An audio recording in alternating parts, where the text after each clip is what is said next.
সুপ্রিয় দর্শক, আসসালামু আলাইকুম। কৃষি সেবন চ্যানেলের পক্ষ থেকে আন্তরিক শুভেচ্ছা ও অভিনন্দন। আজকের ভিডিওতে থাকছে শুধুমাত্র একটি টপিকস, সেটি হচ্ছে কীভাবে পেঁয়াজের আগামরা রোগ এবং ছত্রাকজনিত রোগ দমন করবেন। দর্শক শ্রোতা, এই যে পেঁয়াজ জমিটি দেখতে পাচ্ছেন, এটি পাবনা জেলার প্রত্যন্ত অঞ্চল বাদেরহাটের একটি কৃষকের জমি। তো বন্ধুরা, এই যে পেঁয়াজটি দেখতে পাচ্ছেন, এটি কিন্তু আগা ম্যাক্সিমামই পুড়ে গেছে। তো এটার কারণ হচ্ছে এক ধরনের ছত্রাকের আক্রমণ। তো দেখবেন যাদের জমিতে অত্যাধিক ছত্রাক আক্রমণ করে, সেক্ষেত্রে পেঁয়াজের গাছটা কিন্তু খুব দ্রুত মরে যায় এবং তাদের কিন্তু পর্যাপ্ত গুটি বাড়ার সময় দেয় না। তো সেক্ষেত্রে কিন্তু ভাই আপনাদের ওই যে আগা পচন বা আগা পোড়াটা, সেটা কিন্তু দ্রুত লক করে দিতে হবে, মানে যেখানে পচনটা আসে ঠিক ওইখানে ব্রেক করে দিতে হবে। সেক্ষেত্রে আপনাদের অবশ্যই ছত্রাকনাশক স্প্রে করতে হবে। তো বন্ধুগণ, এই যে পেঁয়াজটি দেখতে পাচ্ছেন, এই পেঁয়াজটির বয়স প্রায় 70 থেকে 75 দিন। তো এই বয়সে অত্যন্ত পরিমাণে আগামরা বেড়ে যায়, যার কারণে পেঁয়াজ বাড়ার সুযোগ পায় না।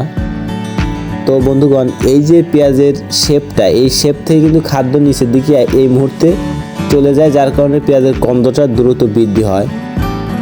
সুপ্রিয় দর্শক শ্রোতা, তো আগামরা দমনে পেঁয়াজ জমিতে আপনারা নাটিভো নাকি রোবলাল ব্যবহার করবেন, সে বিষয়ে আজকে একটু পার্থক্যটা আপনাদের মাঝে তুলে ধরব। দর্শক শ্রোতা, রোবলালে বিদ্যমান ইপ্রোডিয়ন গ্রুপ আগামরা রোগে ভালো কাজ করে, কিন্তু রোবলালটা আপনারা ব্যবহার করবেন যখন পেঁয়াজের যৌবন বয়স, অর্থাৎ 30 থেকে 50 দিন অথবা 60 দিন বয়স, সেই বয়সে আপনারা রোবলাল ব্যবহার করবেন। সেক্ষেত্রে ভালো একটা রেজাল্ট পাবেন। আর আমরা জানি যে রোবলালের ভিতরে বিদ্যমান চিলেটেড জিঙ্ক, যেটা হচ্ছে গাছের অত্যাধিক বাড়ন্তর উপরে দিলে আরও গাছটা বাড়ে আর কি। যৌবন বয়সে দিলে গাছের মানে বেটার একটা আপনারা বৃদ্ধি লক্ষ্য করতে পারবেন। কিন্তু যদি এই যে পেঁয়াজের গাছ কিন্তু এই মুহূর্তে একদম বৃদ্ধ, মানে বুড়া হয়ে গেছে, এই বয়সে কিন্তু পেঁয়াজের কন্দ বৃদ্ধির সময়। তো সেক্ষেত্রে এই বয়সে যদি আপনারা পেঁয়াজ গাছে সিলেটেড জিঙ্ক ব্যবহার করেন, সেক্ষেত্রে কিন্তু পেঁয়াজ গাছটা পাতা হয়ে যাবে এবং কন্দটা বাড়ার সময় পাবে না। তো বন্ধুগণ, এক্ষেত্রে এই বয়সে আমি সাজেস্ট করব আপনাদের জমিতে সর্বোচ্চ বেটার কাজ করবে নাটিভো। তার ভিতরে বিদ্যমান মলিকিউল টাইফ্লক্সিস্টোবিন টেবিকোনাজল, যেটা বাংলাদেশ এবং ইন্ডিয়াতে অ্যাভেলেবেল। সুপ্রিয় দর্শক শ্রোতা, পেঁয়াজের শেষ বয়সে নাটিভো ব্যবহার করুন।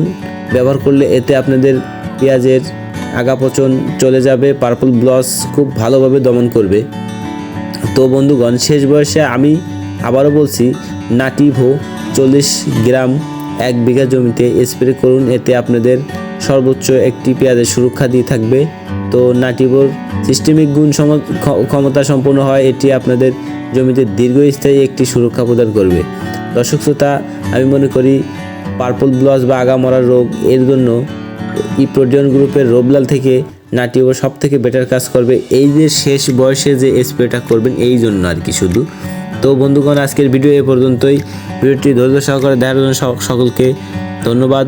ভিডিওটি ভালো লাগলে লাইক কমেন্ট করবেন এবং যে কোনো কৃষি বিষয়ক পরামর্শের জন্য ডেসক্রিপশনে দেওয়া ফোন নাম্বারে যোগাযোগ করুন। এতে আপনারা ছবি এবং ভিডিও প্রদান করে ফসলের যে কোনো সমস্যার সমাধান নিতে পারবেন। ধন্যবাদ সবাইকে। আসসালামু আলাইকুম।